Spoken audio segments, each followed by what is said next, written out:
அழகாக நடிக்கிறாங்க. எல்லாமே சேர்ந்த ஒரு பொண்ணு, எந்த ஒரு கேரக்டரையும் வந்து வெர்சடைலாக பண்ணக்கூடிய ஒரு பொண்ணு அப்படிங்கிற மாதிரி தான் அவங்க வந்து பேர் வாங்கியிருக்காங்க. ஏன்னா இது வரைக்கும் அவங்க பண்ண படங்களில் ஒரு மாடர்னாகவும் செட் ஆவாங்க, ஃபேமிலி ஓரியன்டாகவும் செட் ஆவாங்க, ஒரு பெர்ஃபார்மன்ஸ் ரோல்லையும் கச்சிதமாக உட்காருவாங்க. அப்படி ஒரு brilliant artist and very gorgeous Mahima Nambiar அவர்களே ஒரு சில வார்த்தைகள் பேசாரு.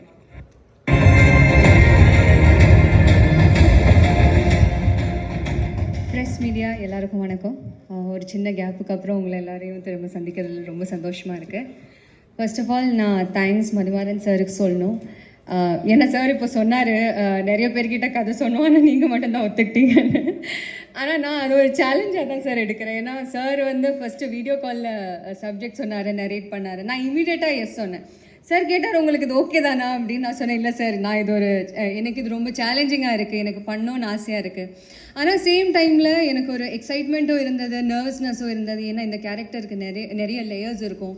நான் எப்படி பண்ணுவேன், என்னால் அதை ஜஸ்டிஃபை பண்ண முடியுமா அப்படின்னு ரொம்ப ஒரு சந்தேகமாகவே இருந்தது.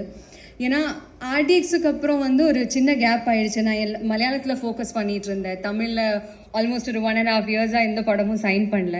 ஸோ திரும்ப தமிழில் ஒரு படம் பண்ணும்போது அது ஒரு ஸ்ட்ராங் கேரக்டராக ஒரு ஸ்ட்ராங் சப்ஜெக்டில் பண்ணணும் ரொம்ப ஆசையாக இருந்தது. And I'm very happy that I'm part of this movie. Thank you so much sir for giving me this opportunity. And